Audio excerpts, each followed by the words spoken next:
This is John Beethan with AlternativeHealthTools.com, the podcast, and this is episode 57, titled Awakening the Healer's Process for Self or Others, with Katherine Bird. It's also subtitled Warrior, Healer, and Lover. Also visit the show notes at AlternativeHealthTools.com, and there are links mentioned regarding Seth Godin about Stop Stealing Dreams, about education, and references to Brene Brown, Daniel Walker, and a podcast we did before titled Human Slavery to Human Freedom, Joseph Campbell on the Hero's Journey, and Serena Goldsmith on Finding Hope in the Darkness, Wellness Principles for Healing.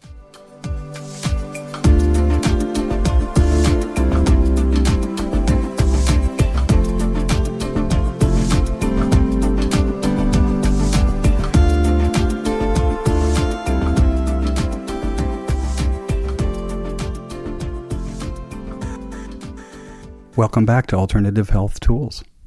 Hi, Kat. Hi. So this is sort of fun because I've been podcasting a while, like 10 years. So I sort of consider this to be a fresh face episode, which means we've never met. And I really don't know too much about what you do. But given the fact that you were recommended by Lisa Thorpe, my co-host, came highly recommended. And I've obviously seen you on Facebook and stuff like that. Yeah. Thank you, John. You're welcome. Yeah, this is fun because we don't really have a plan, so I like that. That's the way you like to roll? Yeah, why not? Me too. Yeah. So I for some reason, I was under the impression that you're actually from Portland, but you're not. But you did spend time there. I was there almost 5 years. Yeah. Yeah. So whereabouts in Portland were you? In Northwest, near the park. Yeah. Kind of drew me in and held me there for a while. What was the park's name? I can't remember. Forest Park. Oh, yeah. The big one. Forest Park with all the elves. Yes. Have you ever seen them? That's the one. Yeah. Yeah, lots of magical people in that forest. Yeah. Yeah, it's really awesome. Yeah. Yeah. So you want to introduce yourself? I mean, do you like to be called Katherine or Kat? I do either. So, I mean, my name is Katherine Bird.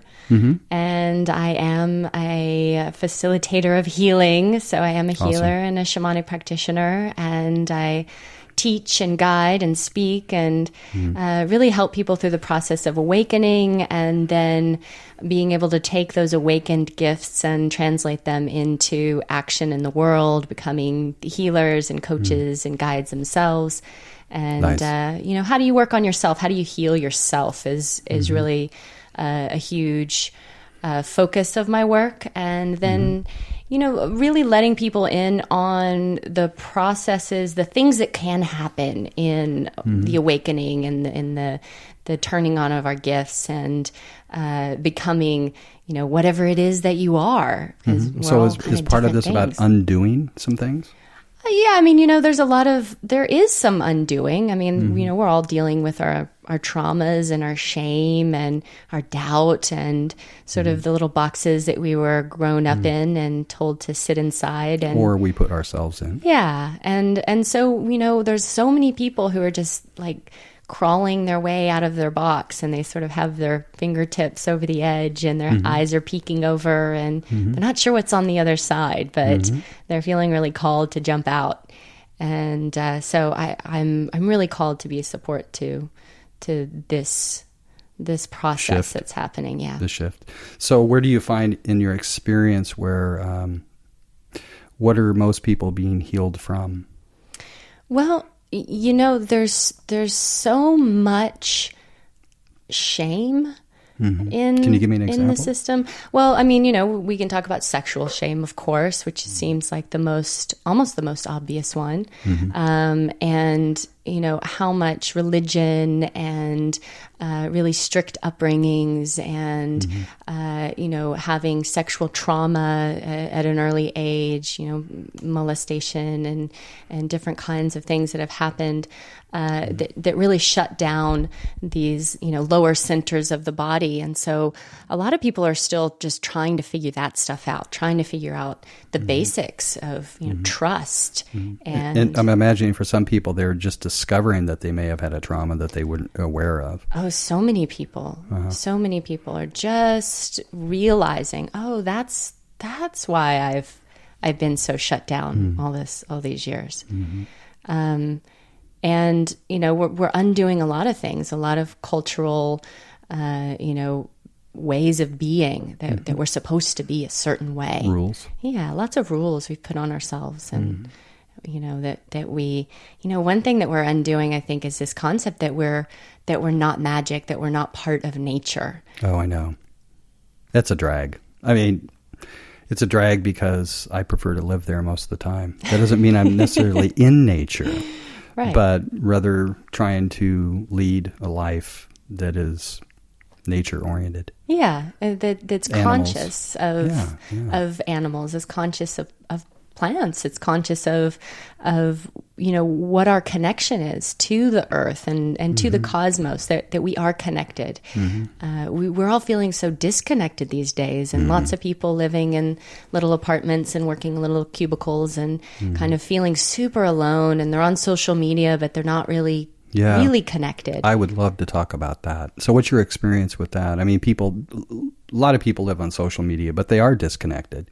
They're suffering, and they're also, I get messages from people who are, they're having a hard time out there. They're awakening energy. Things are moving through them. There's, all of this energy that's moving through, and they're having emotions and experiences, and they're trying to live real life and make money and take care of their kids. And how do you do both? And exactly. That's the I'm question. Asking you, how do you do both? You become a healer. Well, you become a healer. You become a healer of yourself, and you really do have to focus on yourself. You have to do a lot of self-care. And I think that we don't realize how much of that self-care piece is necessary, that we think, a few minutes a day of, brushing our teeth and, maybe I'll eat a salad and, that's good. I'll take a vacation once a year. It's really not enough, So where do you start with people in terms of their self-care? Well, just honestly, I think that unwinding, when you're talking about the unwinding of the thoughts about who we are, that we deserve self-care, that we deserve to take care of ourselves, that we deserve nurturance from ourselves, that we deserve a time that's spent doing nothing but sitting and not doing, and touching our own bodies and feeling our breath coming in and out, and those simple things, taking baths and going to the beach and finding the things that bring us pleasure. Just and if you're for the not at sake the of beach, it could be pleasure. the mountains, it could be the park, Whatever it could be the desert. Yeah. I lived in Santa Fe for a long time, and it was just like the desert was amazing. Yeah, whatever calls you, whatever calls your spirit. We all have those power places in nature that draw us in, and if you can find that and just spend as much time there as possible, massively healing. Yeah, when we were talking briefly the other day, you were talking about some classes or workshops you're going to be offering. I'm doing a series called The Healer's Process. Great. Which is going into healing process for yourself or for other people. And always I believe it's about starting with yourself and working on yourself, and always going back to working on yourself. And then being able to also take that and translate it into session work, or even in work in, just being in life, going to work and being grounded and feeling protected and sourced, and, being able to come home and, I was around some yucky people, and I've got some tools to be able to kind of just shake that off, get rid of it. Yeah, and give me an come back example to of some of self. the tools. Well, I mean, to shake it off, right? Literally, like one of the main things that I teach people very first off is a shaking practice, and they do this. They do shaking all over the world throughout time and to induce trance states, and then through qigong, there's this shaking practice, but it really helps to just like move the stuff. There's so much stuckness. Yeah, well, a lot of it comes from like sitting around. We sit all day long, and we're not designed to do that. Right. And if we can just get the movement happening in the body, get get things just shaking and vibrating and letting things go, and using sound to really connect to that. How are you using sound? Because I'm keenly interested in music. Yeah. I've been involved using in more like, authentic in the moment sound of toning and moaning. Toning and moaning. Toning I like and moaning, baby. You got to do the toning and moaning, because we're all so afraid to be loud or be heard or make a noise or disturb our neighbors or whatever it is. We don't want to look silly or stupid or crazy. And so we keep so much stuff locked in. More and more, I'm an advocate of being silly and stupid and looking crazy. No, I really am. It's just like, you kidding me?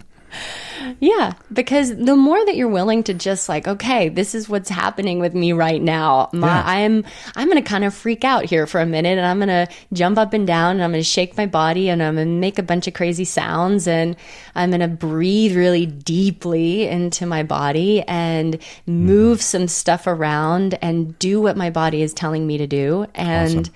Then all of a sudden you're like, oh, wow, I feel so much better for some reason. You seem like a real hands-on kind of person. Oh, I'm super hands-on. Yeah. I'm super hands-on. I come from a background that has very structural, deep body work I studied. Yeah, what was that? It's called Body Logic, from a woman named Yamina Zake out of New York, and she created body rolling on balls. So that was a modality that I've trained in, and I still use. Tell me about that, because in the last year I've spent some time doing my own studies on myofascial release and some other stuff. So I have some understanding. This is really interesting because it was developed by a woman. She was a yogi from the time she was 12 years old. So she had destabilized her pelvis in childbirth and was like, I'm going to fix this myself, because no one else could. And so she started really experimenting with touching the bones and touching the tendon juncture of the bone and working muscles origin to insertion, like 360 degrees of the area, and healed herself. And then started this process of this body work that was deep to the bone body work, and really working on restructuring from the inside out. And then developed this ball work as a supplementation for that, like do it for yourself. And I'm such a proponent of do it for yourself.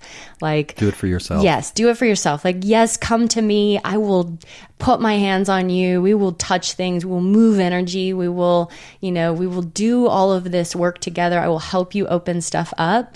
But the people that I see make huge advances in their lives are the people who just make the commitment to work on themselves. They do that for themselves. They do it for themselves. Yeah. You can't expect to sit around all day and then go to a facilitator and have them fix you. And they might be able to, but it doesn't stay forever. We're going to live a long time. We have to work on ourselves. Yeah. So how did you find her? I mean, was this, I'm always curious how things show up for people. My path has been one of just really just listening and saying yes. And when things show up, I'm like, oh, okay, yes. And I had a traumatic spinal injury when I was about 20 years old. I was dropped on my head, and I'd been horrible pain. And at one point I had a friend who showed up. She'd been studying with this woman in New York, and she showed up at my place in LA and was like, hey, I'm doing this. Do you want to check it out? And she brought me the balls. She did a session on me and shifted something in my spine. And she said, you should go and study with this woman before she retires. And so awesome. I was like, okay, well, yes. I don't know why I'm doing this, but yes. Yeah. So you went to New York? I went to New York. How long were you there? Studied. It was a 2-year program. Oh, wow. So, yeah. Awesome. New York's fun, huh? New York's fun. Yeah. No, I know. I've been there a couple times, short trips, but really loved it. Yeah. So, and it's interesting because, I do kind of more interesting kind of shamanic, energetic work with people. I do a lot of vocal sound healing and singing to people's bodies. So let's talk about the shamanic work. And in your own words, how do you define shamanic work? Well, really, I believe it's the the merging, being the in-between, being the space between the spiritual realms and the physical mundane space here, and really allowing yourself just to be open to that, to be surrendered into it. And, I believe that one of the pieces around this process of this healer's process, really, we have to show up. We have to be committed. We have to have this intention to be what we are in the purest form of that. We have to clean and purify ourselves as much as possible, and then just trust and surrender and keep surrendering and keep surrendering and keep surrendering and finding what is there. And we all have such different gifts. We all have, it's interesting because we like to compare gifts to other people, and we like to go, but I don't see things like that person sees, things like it's watching a television, or this person's having conversations with guides, or, this person's doing this person's doing that. And all of us are really different. And to really surrender into like, oh, this is how my gift flows. This is how my gift works. And so, in my work, it really is about opening up the channel and letting it move through my body, letting it come through my voice, and, be inspired in the moment to touch and to feel and to move energy. And I feel like there are no mistakes in what we have studied in the past. And even if, you studied whatever, mechanics or banking, and then you realize you're having this awakening and having these new gifts come online, there's no mistake. It all goes together. And so this like physical body work portion that I have, it causes me to have this fearlessness inside of a session, so that, it's okay to really touch deeply and to connect the energetics and the, what's happening on a spiritual level to the physical body, because the physical body is a manifestation of everything that's happening energetically and spiritually in your life. Yep. And when you can touch all three of those at the same time, you can really, tap into something Light up. Really transformative. I know there's a lot of people out there that there's a lot of people out there that are going to say, what is this it thing you're talking about? The it? Yeah, the it. What is the it? What is the it in terms of the energetic it that you're talking about? I mean, how do you become aware of it? Well, or is it something where somebody just, like you said, wakes up after having a career and goes, there's got to be something more? Well, I think everybody has their different path, right? I mean, it's interesting, seeing especially some of the young people that we're experiencing right now. And you tune into them and they're just these pure, they're there. Yeah. They came in totally ready to do their work without a lot of this, box and old stuff. And they're just kind of online. They're tapped in and they're ready to go. Yeah. And then there are a lot of us who've, really had to work at it and had to be like, okay, I'm just going to keep following the breadcrumbs, and I'm going to keep sitting in it. And I'm going to keep feeling and keep feeling and keep feeling. And I'm going to keep studying, and I'm going to keep, seeing what's the next piece. And then there are those of us that have had the radical, instantaneous lightning bolt experiences where we get blasted, and usually takes a couple years to recover from that. But on the other side, we've opened up something that then it becomes learning how to work with that, whatever that it is that you have. And so everybody has these different processes, and we're often looking around trying to find like, oh, how do I fit in? Instead of just going, okay, well, this is how it's working for me. Yeah. So it sounds like you're now saying the it is the gifts that you discover in yourself. Yeah, I think so. Something like that. I think so. What for you was a defining moment when everything shifted for you?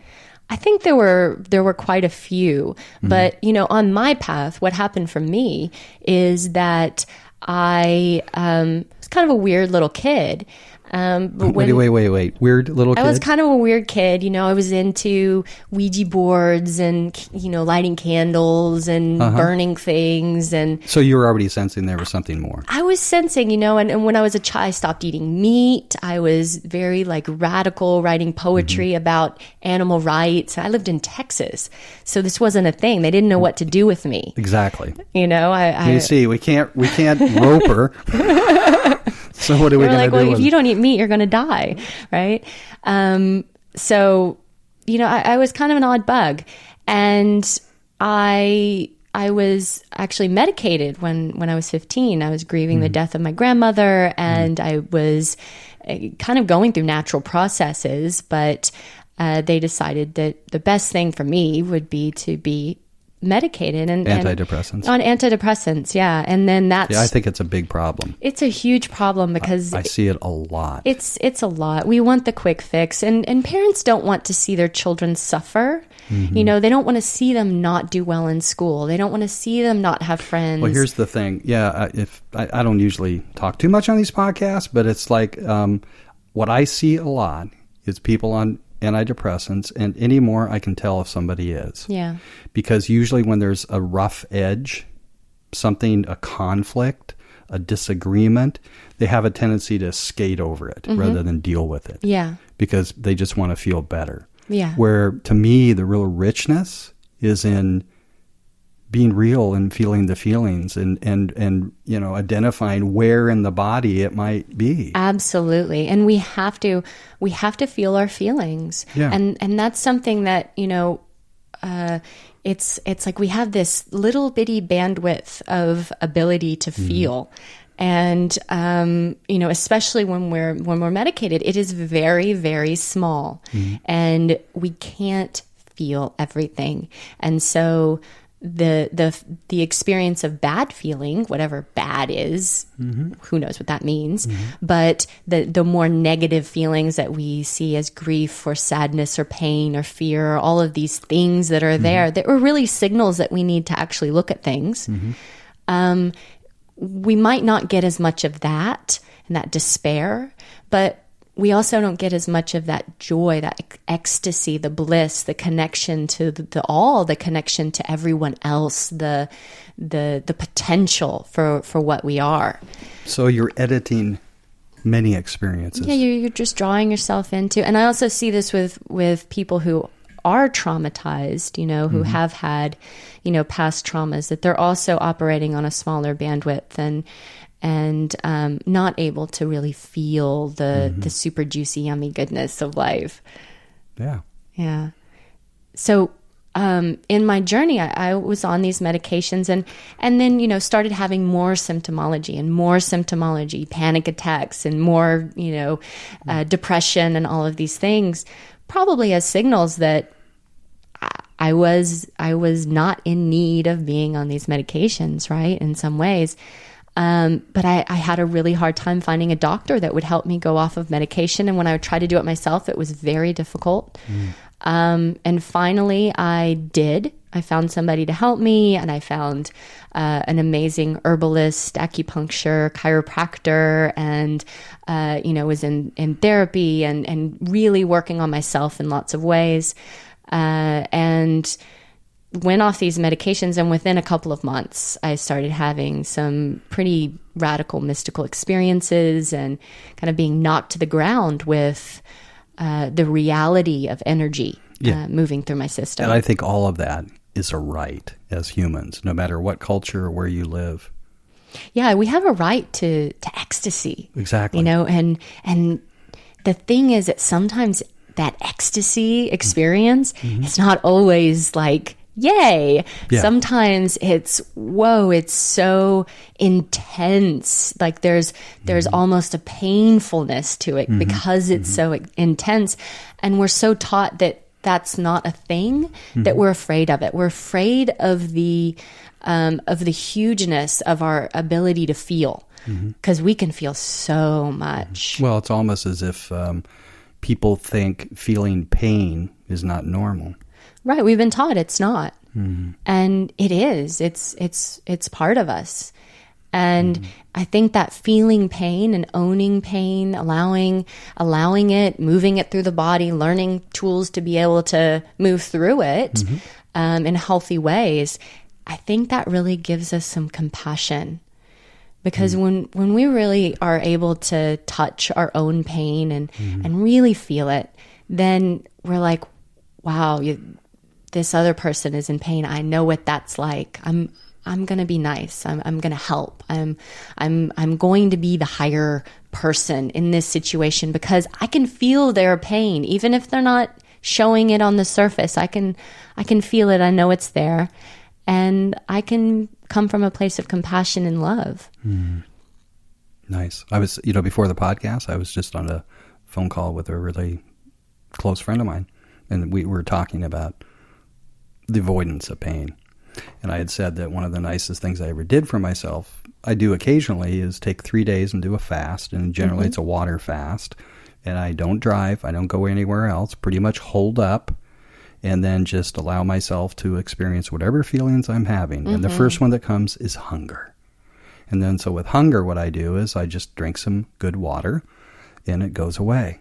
And then I read or whatever, but just spend a little bit of time, and then all of a sudden there'll be another feeling, and it's simply a matter of acknowledging it. Because I can't run, I'm not driving, I'm not doing anything, I'm not eating, I'm taking all distraction out and just allowing myself to just be peaceful within myself and acknowledge whatever I'm feeling. And we're so distracted. Yeah, that's such a rich experience. I mean, you don't have to go to a great film to have a good experience. Or, you know what I'm saying? Or, I almost said zozobra, which is a New Mexico thing where I'm from. But, well, we don't have to, and in that same vein, you don't have to go to Peru and drink ayahuasca. You don't, in order to heal yourself.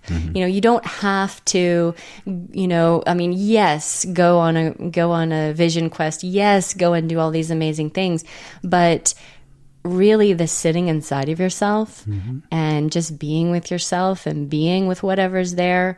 And you know what, as you evolve, as you, go through the process, it doesn't mean you're not going to have pain. It doesn't mean you're not going to have, experiences of great grief and sadness and sorrow.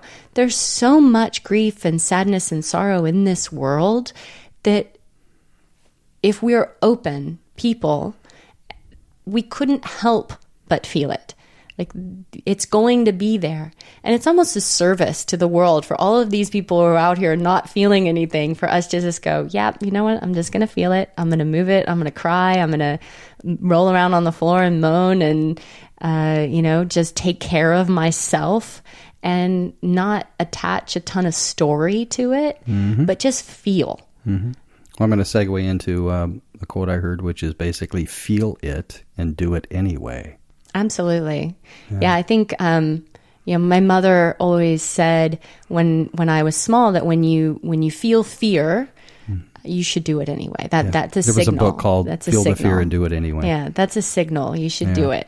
And awesome. And that was usually right. There's usually that, oh God, really? Am I going to do this? Yes. Okay, let's do it.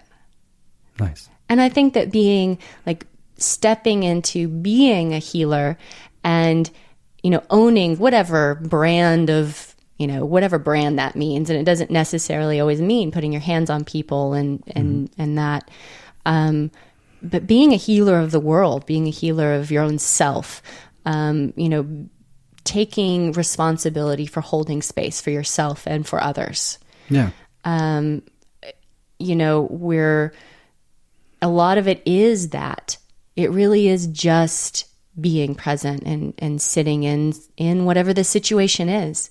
Because if you're willing to feel your own pain and you're willing to sit in that, then when someone shows up in your life, and it might be because it's a client coming in, but it might just be somebody on a park bench that you happen to sit next to who is in so much pain, and you're able to just be with it. And that is a healing act. I get it. Yeah.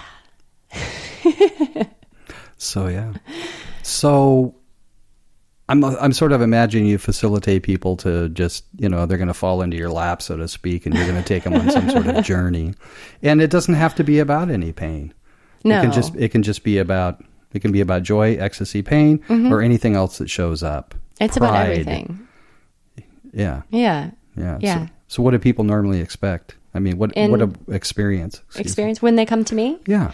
Well, I work with people in different ways. So, I work with some people online, and we do a lot of practices together. So doing a lot of physical practices to be able to collect energy and hold and store energy, to use energy to be able to cleanse our field and to, move through stuff, right? Like I said, become self-reliant on being able to take care of yourself.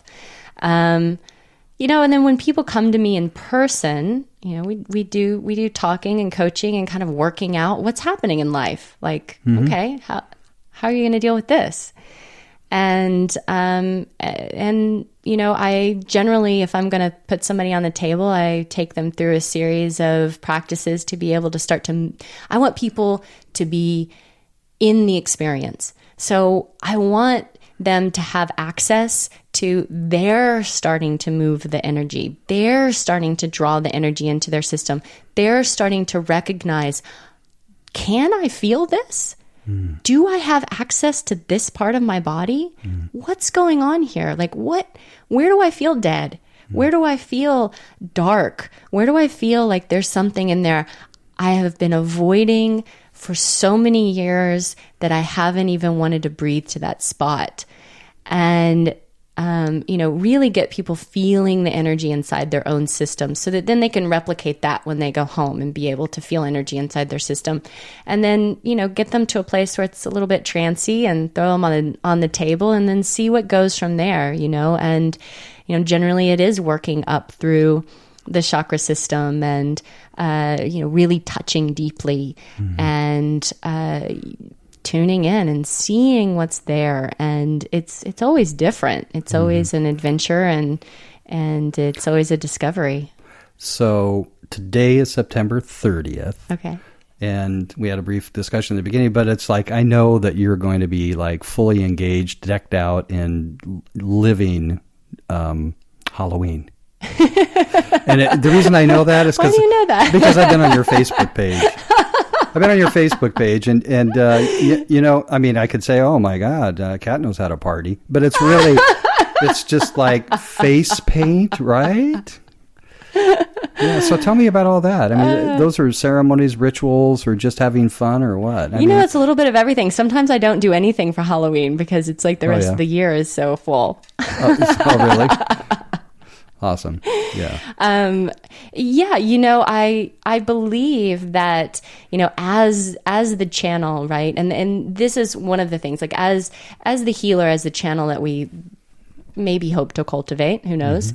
We have the opportunity to merge with energies and to draw energies into our system, to befriend them and to play with them and to work with them and to start having a relationship, which is something I really encourage people is to consider that the energetics, we have these altars and we might have Archangel Michael there and a statue or something, or we see Jesus, or we see the Virgin Mary, or whatever your connection is to any kind of deity or energy, even an element, and to take that kind of almost off the altar and start to have a relationship and start to kind of see what it is like to actually have a relationship with, a spirit animal.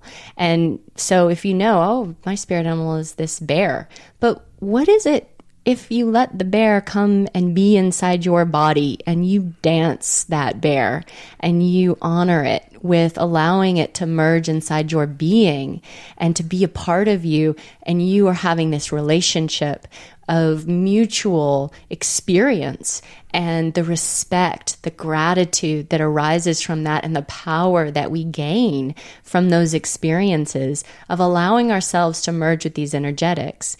And it doesn't mean willy-nilly being such an open channel that everything comes in. I'm very, very protect yourself. Say no if things are coming in that you don't want there. I am a sovereign being. I am in control of this system.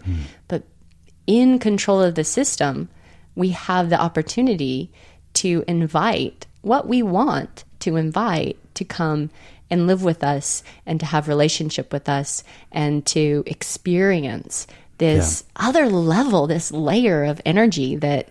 No, I love it. I mean, Chumani Tutanka Owachi. I mean, the whole dances with wolves. And so when you were speaking, the imagery I was getting was, dancing around the fire. Yeah, and it's our ancient, it's our ancient way. So please invite me. Oh, yeah. Okay? No, seriously.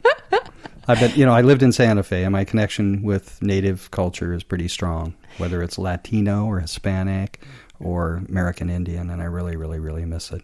Yeah, I think that we are connecting to those ancient ways more and more through drumming and singing and dancing and allowing ourselves to have these merges and these journeys. And it is so fulfilling for people. And, it takes a little bit. It takes something. It takes something to, surrender into the moment so much that you're willing to kind of go there and let yourself go. Gotta be a clown. Gotta be a clown. You can't be afraid of what you look like in this kind of experience. I sometimes, I'll be in an experience and when I'm in my channel state, it's not like I pass out and I'm gone, right? It's not like this, like Edgar Cayce sort of experience. I'm there. And there's the part of me that's almost like I'm in the back of my brain. And there's this part of me in the back of my brain sometimes, especially I do these healing events called Transformance, which is a group healing event. And so we use music, we use sound healers, movement, breath, and sound to really enter into trance state and do a lot of catharsis work, do a lot of channeling work, do a lot of sound and opening up the system. Like very dynamic. Very dynamic. How much can we open the system? And then what sits inside of us once we're really opened, clean everything out, draw back in the light, draw in all of our guides, draw in who's here to protect us and to give us messages. What's there? What's there once we've just gotten rid of all the gunk and brought the good stuff in? Awesome. But there's this part in the back of my brain sometimes who's just like, what are you doing? Like, don't do that. Like, you can't do that to someone or this is craziness. There's that little tiny voice in the back, and you have to just learn to go, nah, I'm not listening to you. I'm doing this. And I think that's the thing when we, especially if we are seeing ourselves as healers, there's a lot of times we learn modalities. And they're amazing modalities. People have created so many incredible healing modalities out there that utilize, whether it's a physical or energetic or whatever practice it is, or a teaching. Whether it's whether if you're teaching yoga, you could be teaching breath work or whatever that is. But there's the inspiration that happens in the moment where you're called. And you're called to touch someone or to say something or to be a certain way to sort of channel through whatever it is. And sometimes it is the most outrageous, like you would never think to do that. It's not something you would think to do because it's not in the protocol. It's not in the thing you learned. It's not how you were taught to do it. And that is the gold. That's the thing, right? It's that thing that you're called to say to someone in a conversation, even if you're just out at a party someplace and you don't know why you're going to say it and you kind of feel a little weird about it, but you just decide to say it anyway. And it's that thing that the person never forgets that touches them. And that's what we're here to do, The modalities and that are requires amazing. being present. Oh gosh, it requires being so present. And it requires like shedding all those layers of not trusting ourselves, which I think a lot of us have. We weren't taught to trust ourselves, right? We grew up in schools where we were wrong. We were wrong a lot. Yeah. I'm not real good at quoting a whole lot of stuff, but I take in a lot of information. I have some heroes. Seth Godin is one of them. Mm-hmm. He does a whole thing on YouTube about education. I haven't seen that one. Yeah, I'll try to remember to send it to you. I'll put a link in the show notes. And yeah, I mean, it's a real problem. Yeah. It's a real problem is like the way education's approached, there is no creativity. You're sort of told what to do. No, and no, proper way to be a leader. Yeah. Right? Because that's not what they're cultivating. Right. They're cultivating followers. Yeah. So now we're working to help those who've been trained to be followers to be able to, step out of line a little bit and follow their own bliss. Because, living inside of a box and doing what you're told for your entire lifetime and then getting to the end and going, Right. Well, I'm sure you're familiar with the great exercise where you just sort of get real quiet and you imagine your own funeral and what people would say and what your regret might be on your deathbed. Right. So I made that decision a long time ago. I just, anyway, I'm not going to tell you what it is. Okay. Stay tuned. But it's like you definitely don't want to get at the end of the life and go, shit, I missed it. I got to do this again? The exact same way? Okay, I'm going to make a difference. That is if you believe you're coming back, and if you're not coming back, you're really screwed. Yeah, I don't know. I do believe we're coming back. If we, maybe you don't have to. So more and more, I'm taking the approach, I'm not coming back. Oh yeah? You're choosing not to come back? You're going to be finished? Well, you're assuming that you have an opportunity to sign up after this particular I was going to say episode. But it's like a life's webinar. But if you take the stance there is nothing else, it sort of brings an immediacy to the fact that this is your life. How do you want to live it? It does. Doesn't so it? if you're thinking, well, I'll just do it next time. Kat, you're not coming back. All right. You're not coming back. In fact, you may not even end up alive tomorrow. You just don't know. All right, I better get to work on some more of these projects. What? Just being.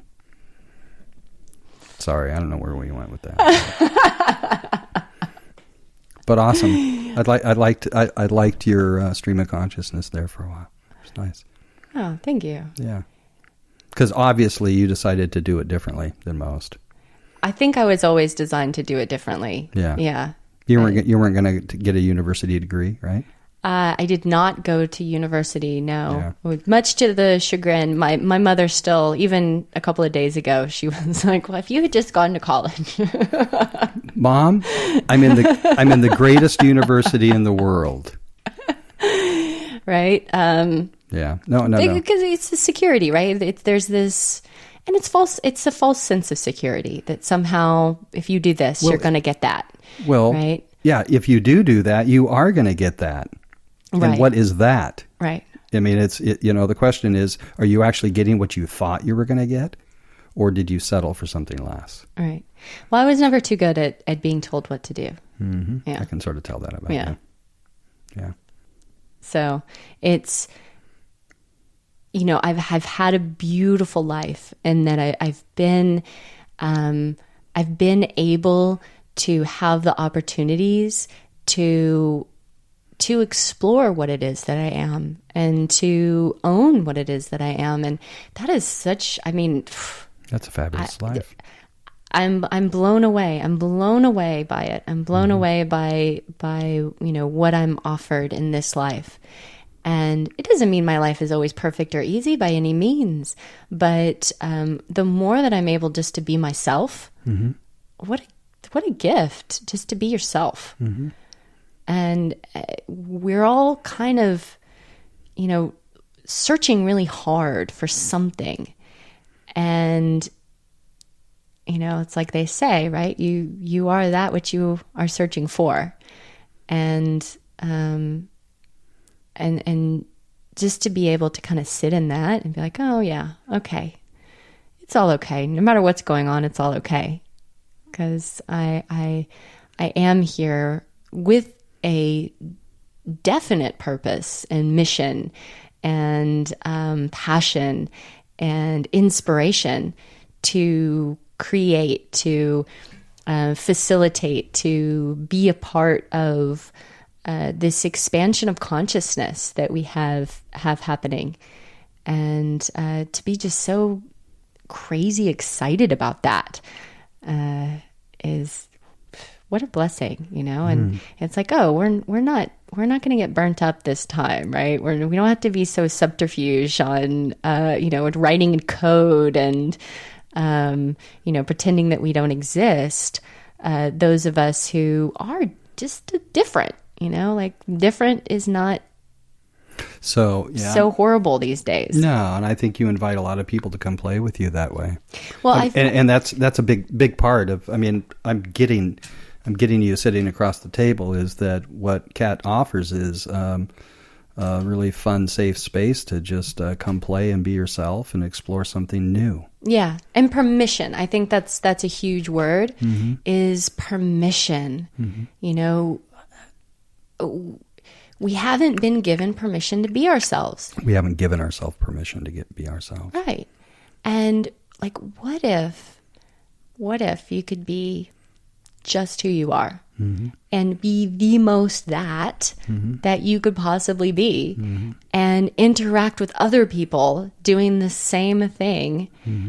I think that the world would be quite different. Are you familiar with the work of Brene Brown? Yeah. Yeah. So I'm enough. Yeah, it's huge. Just this is it. One of the episodes, don't have the number on the top of my head, but it's about human slavery. And we basically it was a conversation with somebody that was doing a champion for fighting against human trafficking, and realized that they themselves had become a slave. Wow. So that's cause driven, it's like I'm here to save the world and stuff, which I've recently come to believe is just like, nah, the world's fine. And as Carrie Lake says, humanity's the one that needs an assistant. Needs assistance. That's why I'm here. Yes. Good. The world's fine. Yeah. The planet's going to it's going to do what it's going to do. Exactly. Yeah. So we just need to play with it. We do. And we're in this exciting time. Like, I don't know if you've just seen the latest news about how we have gone over the 400 parts per, we've reached we're not on the tipping point. We're on the other side, right? Yeah. Well, you're talking about the earth and the warming. You're talking global warming and everything else, right? And, that if we choose to take on the idea that we had some sort of play in being here right now at this time, what an interesting, exciting, bizarre time to come on board and to be part of, what is happening. And we see all the bad. We see so much bad out there. We see so much nasty stuff. We don't see a ton of the super good stuff that's happening. I think there's lots and lots of good stuff happening. And when we look at consciousness, when we look at the study of consciousness, even when we look at the study in monkeys and evolution and the reality of shifts of consciousness that happen in an instant, and that reaching that tipping point, and the ability for the brain to the mirror neurons that are firing in the brain when it witnesses someone else doing something, it can take that in and own it as its own.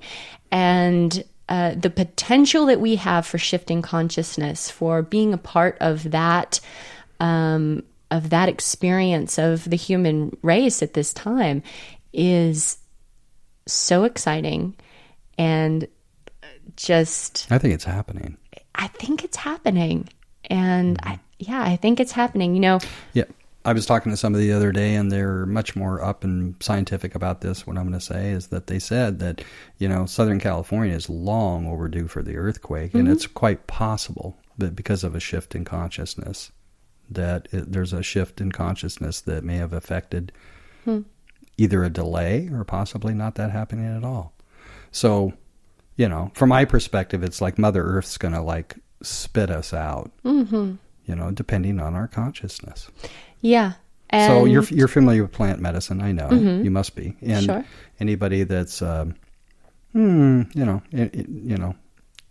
on stuff knows a little bit about plant medicine. And to even know or believe that any plant on this planet should be outlawed is absolutely ridiculous. In that every plant has something to teach us or feed us or nurture us.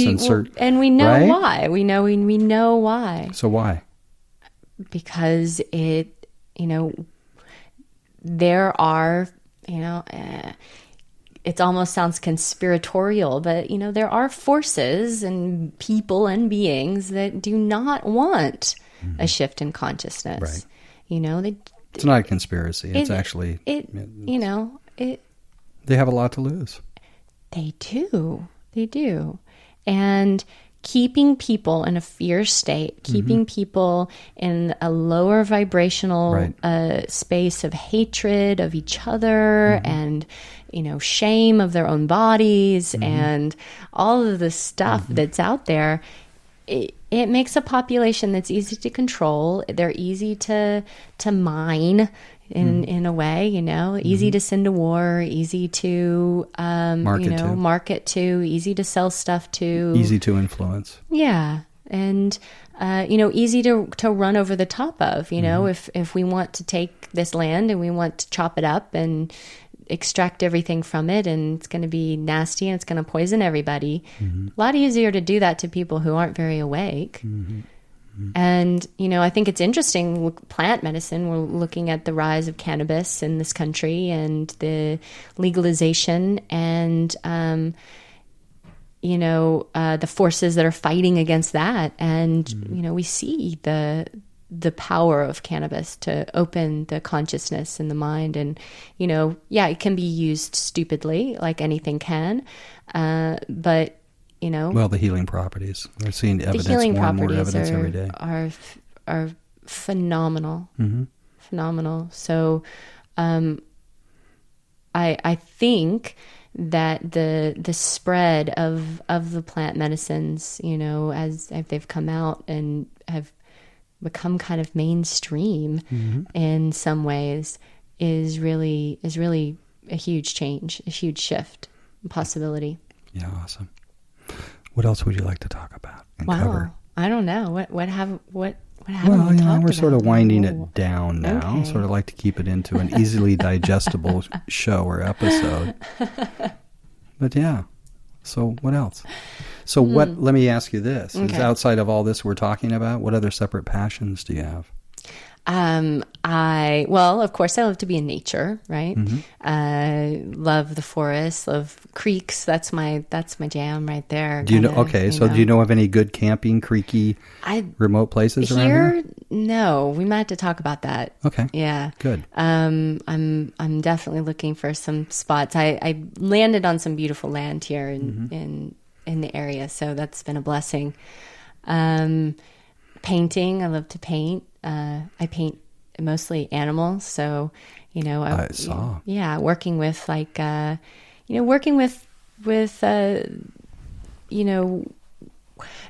other thing is, like, when we're working with energetics, right? When we're working with spirit animals, for me, there's this reverence and there's this, devotion when you take the time to draw that creature and to bring it to life in your own hand.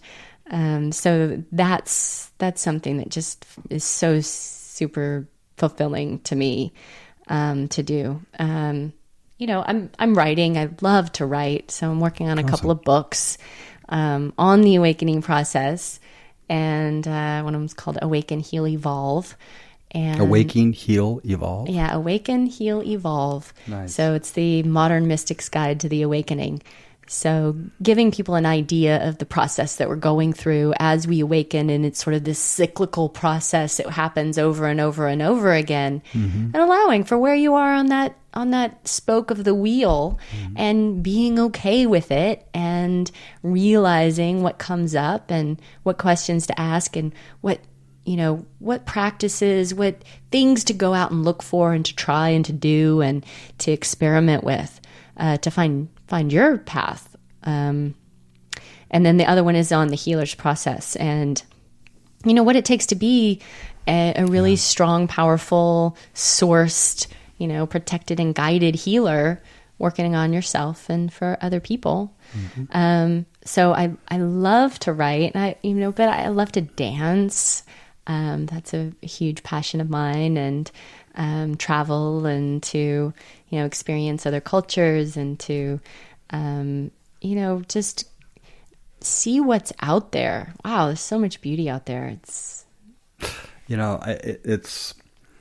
really interesting. I'm sitting here experiencing you and the conversation, all the rest of it. I can think of a couple handfuls of people that are just like sort of quote unquote normal people making a shift that would just love to come play with you.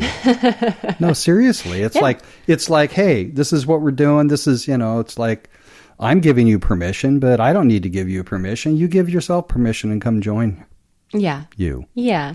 That's awesome. And sometimes, and it's permission. It's permission to play and have fun. Yeah. And it's permission to go into the dark stuff. Yeah. It's like, okay, let's, I have a men's coaching business called Activated Man with a beautiful woman, Charmaine Hayworth.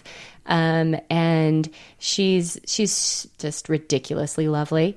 And I wouldn't bring her. You just fall in love with her, and she's one of those women all people fall in love with immediately. So, but she says, we play in the dark spaces, and that when you allow yourself, oh yeah, it's dark and ew, it's yucky, and oh, it's kind of fun too.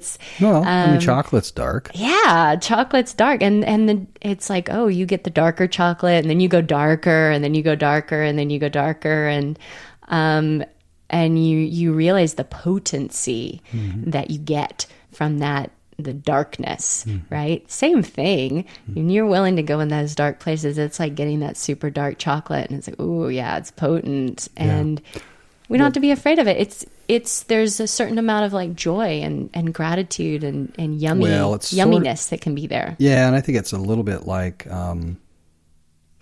the weaknesses one has can become your greatest strength. Absolutely. So it's like the darkness is like that too. If you're willing to go there, it can become a very strengthening thing for oneself. Absolutely. I mean, we have a lot of models and myths, and I know that you probably have read Joseph Campbell. And but also in film, Star Wars, Yoda. Yeah. And, Luke Skywalker going, you've got to pass through the darkness. It's the hero's journey. You have to go underground. You have to go inside. You have to go into the dark places. It's required. It really is required. And we think that we're somehow going to just focus on light and we're going to get there. And, a lot of times we just kind of, flit and burn ourselves out in a way, just, being that, or just trying to maintain. I think we burn ourselves out running away from it. And that's from the darkness. Yeah. I mean, most of my life I've lived in pretty slow, quiet places. And then moving to San Diego, it's just like, whoa, everyone's going way too fast to experience what's happening in between. Yeah, we're trying to avoid. We're working really hard to avoid what's there. And we see the suffering. I mean, you hear the statistics on the happiness quotient in America, and which is pretty dismal. Yeah, I don't know what they are. Oh gosh, I'm sure they are. Not good. Surprised. It's not good at all. Yeah. And it's like, okay, well, what's underneath that, right? We don't have the initiation processes. We don't have the going into the dark night of the soul that, we would have had in our tribal societies. And we can see it in our young people, in their, binge drinking and their, behaviors that are really destructive. And it's almost like they're searching for that dark night of the soul. They just don't know how to do it. They don't know how to get there. And I think that is something that we're needing. So that's what I'm looking at. It's like, how do we go into the super yummy, juicy, fun, light-filled, bliss-filled ecstasy experiences of life and be also really in the experience of, okay, this is my shadow. This is my darkness. This is my trauma. This is my stuff. I'm going to go into it. I'm going to sit in it. I'm going to feel it like crazy. And I'm not going to throw a ton of story on myself about it. I'm not going to, let it, create where I'm unable to have relationships. I'm going to work through whatever it is that I need to work through in order to be able to have the relationships that I want to have. Whether that's with our parents or loved ones or children or whoever that is. And I think we have to go into ourselves in order to have that stuff. Awesome. Yeah. I do want to wind this up and ask simply, how do people get in touch with you? Oh, well, the easiest way to get in touch with me would be through my website, which is katherinebird.com. Okay. With a K, Katherine, and bird like the animal.com. And then I'm super active on Facebook, and that's a place that I do a lot of communicating with people and putting up writings and things like that. So that's an easy way to find me. Good. Yeah. And if you're lucky and contact Kat, then you can be Zooming with her too. Absolutely. So I do offer conversations. And so, even just, okay, let's jump on the Zoom and let's have a conversation and let's see where you're at and where you're going. And I'm not the perfect support for every single person, but I'm pretty good at going, hey, you know what? Why don't you try this? Why don't you try this thing? Awesome. Where do you live? Right. Go try this first, you know, and this might get you on track. Yeah. So we do schedule usually about 2 weeks after the podcast. We have our own, we don't use Zoom, we use something else in terms of doing a video engaging conversation. So like this Sunday, which people hearing this are not going to hear it. You can certainly see the replay, but Serena Goldsmith was on the show, I don't know, 3 weeks ago or something. And she the podcast was about bipolar and Crohn's, which she had and healed herself from through diet and some other stuff. So she's a fantastic educator and champion for, helping people with that. So as an example, this Sunday at 2:00, we're going to be live with her. And so people after listening to the podcast can jump on. So I'm saying to everybody out there, just go to alternativehealthtools.com and you're going to see, a menu option up there for live, and just go there and subscribe to the channel, whatever channel we're using that's active. You'll be notified when these things happen. And you can just follow Kat around here. Oh, really? Yeah, because we'll do this live. Yeah. Yeah, 2 or 3 weeks after it's released, which will be we're going to release this probably in a week and a half. Oh, that'd be great. Yeah. That's super fun. But I love the interactive video conversation. I do too. Do you? Oh, yeah. Awesome. I do. So let's rock that thing. I love that. Good. It's, I love being able to just have a conversation and just, so this has been really fun. Yeah, I can tell looking at you. Not so, you're enjoying this. Yeah. She doesn't really want to stop. I don't want to stop. This is so great, John. Okay. Well, we'll follow up. We'll follow up with a live video thing. Okay. And figure out, and you and I can, you can tell me when you think it'll be best for the people that follow you to show up. Could be at 11 o'clock at night, God forbid. No, I don't think so. No. Oh, good. I think what time's good? I don't know. We'll figure it out. Yeah. Anything else you want to say? Let's see. Anything else I want to say? I'm going to ask you a question. Okay, we typically ask is, do you have a wellness or a health tip? A wellness or health tip? Just the one thing that you, let me put it to you, the one thing you think people need to hear. Stop. And breathe. And that's it. Just stopping and breathing.